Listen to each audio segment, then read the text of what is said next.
What up, everybody? Talon Williams and Movement Radio here. Thank you guys so much for tuning in to another video. And on today's episode, we're going to be talking all about Halloween Havoc. You know, if you was a fan of WCW growing up back in the 90s, then chances are you had a favorite WCW pay-per-view. Many people would say Starrcade. Many people would say Super Brawl. Many people would say Bash at the Beach. Some would even say Fall Brawl War Games. But me personally, I was always a fan of Halloween Havoc. I love the setup for Halloween Havoc. I love the matches that took place. I love how everything was Halloween and spooky and things of that nature. And Halloween is my favorite time of the year. So obviously seeing an event which is centered around spookiness and Halloween and things of that nature, yeah, it kind of holds a special place in my heart for me.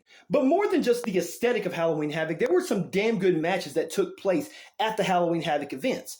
And then there were some Halloween Havocs that were very, very painful to watch, as we talked about in the video I just did last week.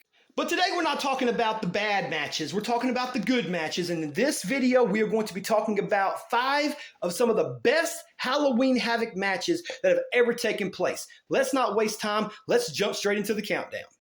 Hold on, I know you guys see Bill Goldberg, just hold on for just 1 second, because the first match on this list, that number 5, is Diamond Dallas Page versus Bill Goldberg at the 1998 Halloween Havoc. Now, I know some of you guys are thinking, really, that match? You consider that match one of the best of all time? Yes, I do, and here's the reason why I consider it that. Because this match is Bill Goldberg's best match. Out of his whole entire career, this match between Diamond Dallas Page and him at Halloween Havoc was the best match of Bill Goldberg's career, and there's not a match that even comes close to how good this match was. And to be honest with you, Diamond Dallas Page, in 1998, he was emerging as one of the biggest stars in WCW. And for him to, in a weird way, risk himself going up against Bill Goldberg, they came up with a brilliant plan, a brilliant strategy to have a match that really made people say, you know, Bill Goldberg did apply himself a little bit more. He actually could be a damn good wrestler. This was also the match that got cut from the live feed back in 1998 when Hogan and Warrior went about 10 minutes too long. Yeah, that's another conversation for a whole nother video for a whole nother day. Nevertheless, this was a damn good match. Diamond Dallas Page proved that he was a rising star in the professional wrestling business, and Goldberg actually proved for at least one match that he can actually wrestle. So, yay, good on them. The next match is from the 1993 Halloween Havoc, and it's between Big Van Vader and Cactus Jack, a.k.a. Mankind, a.k.a. Mick Foley, a.k.a. whoever you want to talk, dude, love, whatever. Yes, these guys went out there and literally beat the living hell out of each other. Oh, by the way, did I mention this was a Texas death match? Yeah, they were doing Texas death matches way before AEW did. Sorry, don't mean to offend the Jon Moxley fan. This was one of those matches that really solidified Cactus Jack as being one of the toughest human beings on the planet. The bumps that he would take in this match, the amount of punishment that he took with Big Van Vader was throwing them what is Taz calling them, soup bones at his face. And Vader did a good job in this match too, as playing like the strong monster heel up against an underdog. Even though Mick Foley is kind of a bigger guy, he was still considered an underdog in this match. And back in 1993, when they were wrestling in a Texas death match, I'm surprised that this pay-per-view didn't get a TV-14 or even an M rating, considering how much blood was spilled in this match. Nevertheless, it was a damn good match, and I really think it's deserving of being in the top 5. Next match we got on this card is Diamond Dallas Page. Yes, I'm doing another Diamond Dallas Page match, going one again against Macho Man Randy Savage in a street fight that took place at the 1997 Halloween Havoc. Now, I say 1997 Halloween Havoc, you know what match I'm going to be talking about later on in this video, but we'll get to that in a second. These two guys right here, Macho Man and Diamond Dallas Page, pulled out an incredible match in front of a very, very raucous crowd in Las Vegas, Nevada. And these guys really went out there and did every single thing that they could to get themselves over. And Diamond Dallas Page at this point was starting to start his rise to being one of the top guys in WCW, a real homegrown talent, if you will. And Macho Man had just turned over to the NWO, doing the Madness character and stuff. And they had such great chemistry in the ring. Like, literally, I could watch DDP and Macho Man wrestle all day, every day, and I would not get bored in any sense of the imagination. That being said, if you ever go back and see this match, you'll understand why this match is a top 5 match. So yes, Randy Savage versus Diamond Dallas Page at the 1997 Halloween Havoc. Number 2 on the list takes us all the way back to 1989 Halloween Havoc. It's Flying Brian Pillman going one-on-one with then NWA United States champion Lex Luger.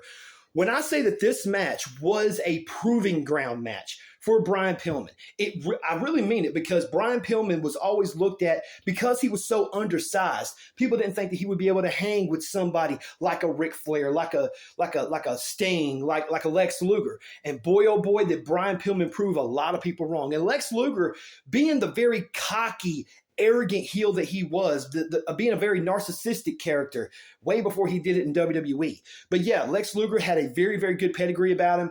It was a very, very good match, very, very good technical catch-as-catch-can style, which really neither one of these guys are really truly known for, because both of these guys, really more Lex Luger, did the power moves and stuff, and Brian was more the high flyer. But when you have those two styles clash together, it does bring about some of the best work in people.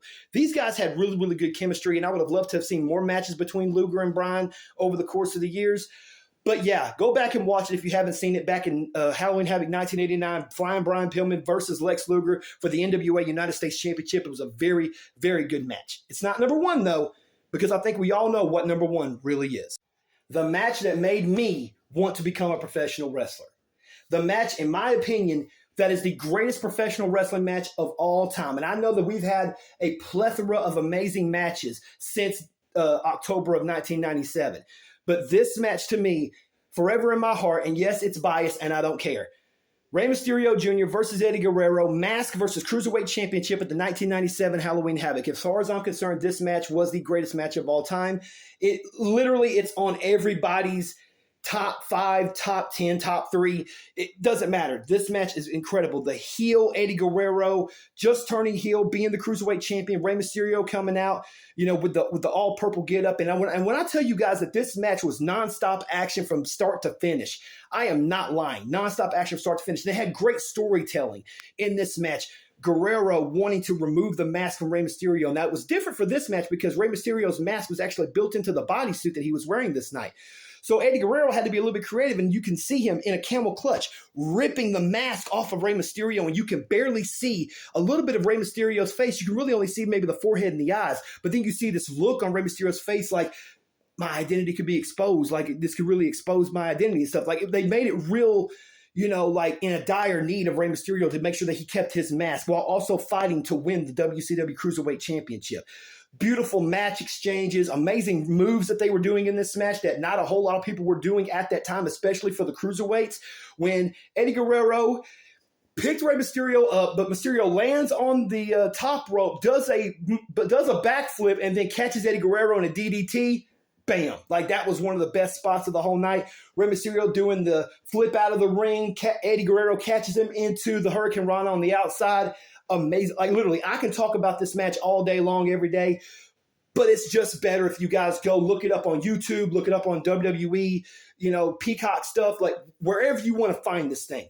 Go look for it. Go search for it. Rey Mysterio versus Eddie Guerrero, 1997 Halloween Havoc. But of course, ladies and gentlemen, all of this is just my humble opinion. Let me know what you guys think in the comment section down below. Were there any Halloween Havoc matches that I may have omitted from this list? What is your favorite Halloween Havoc match? Let me know in the comments. Also, make sure you guys like this video, subscribe to the YouTube channel, and thank you guys so much for all the love and support you guys have been giving us. Make sure you check out movementradio.us for all of your merch needs. Make sure you check us out on all of our social media platforms, whether it be Facebook, Instagram, X, TikTok. Thank you so much for all the love and support you guys have been giving us. For that being said, thank you guys for watching. We love you guys. Take care of yourselves. Take care of each other. Love one another. And we'll see you in the next video. I'm Talon Williams, and this is Movement Radio. God's plan.